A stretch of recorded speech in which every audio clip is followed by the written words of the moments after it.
যদি স্বামী থেকে থাকে, স্বামীর প্রতি নরম হয়ে যান, তাকে ছাড় দেওয়া শিখেন। সবচেয়ে বড় কথা, তাকে মহব্বত করা তো অবশ্যই জরুরি, মহব্বতের চাইতেও বেশি জরুরি স্বামীকে বিশ্বাস করা এবং তাকে সম্মান করা। এমন কোনো কথা এবং কাজ না করা যেটা স্বামীর গায়রত বা ব্যক্তিত্বে আঘাত করে। ভালোবাসা অনেক গুরুত্বপূর্ণ বিষয়, ঠিক আছে, কিন্তু ভালোবাসা শুধুমাত্র একমাত্র গুরুত্বপূর্ণ বিষয় নয়। আরও গুরুত্বপূর্ণ বিষয় হচ্ছে বিশ্বাস, সম্মান এবং আনুগত্য। এখন বলতে পারেন যে আমার স্বামী আমাকে অন্যায় কাজে আদেশ করলে কি আমি আনুগত্য করবো? কখনোই না।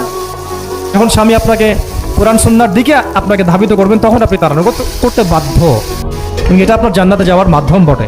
যে এই পৃথিবীতে কেউই আল্লাহ পাকের পরে সিজদা পাওয়ার যোগ্য না, এমনকি নবীদেরকেও আল্লাহ পাক সিজদা করতে বলেন নাই। কিন্তু সেই নবী আমাদেরকে কিন্তু বলেছিলেন যে যদি আল্লাহর পরে কাউকে আমি সিজদা করতে বলতাম, তাহলে আমি স্বামীদেরকে সিজদা করতে বলতাম। এটাকে তসলিমা নাসরিন স্টাইলে বুঝলে হবে না। ওরা এটাকে এভাবে নিবে যে ইসলাম মেয়েদেরকে দাসত্বের শৃঙ্খলা আবদ্ধ করতে চাচ্ছে, হ্যাঁ, আত্মস্বাধীনতা দিবে না ইত্যাদি। আমরা দেখব পরকালে আমি জান্নাতে যেতে পারছি কিনা। আল্লাহ পাকের হুকুমের চাইতে আমার কাছে কোনো যুক্তি, বিজ্ঞান, প্রযুক্তি এগুলো বড় মানদণ্ড নয়। শুধুমাত্র স্বামীর আনুগত্য, বিশ্বাস, সম্মানের বদৌলতে দেখা যায় যে পুরোটা জীবন এই বেচারা আপনার জন্য ঢেলে দিবেন। আর এই জায়গায় যদি দেখা যায় ঘাটতি থাকে, তখন কোনো কোনো ক্ষেত্রে ভালোবাসা যথেষ্ট হয়ে ওঠে না।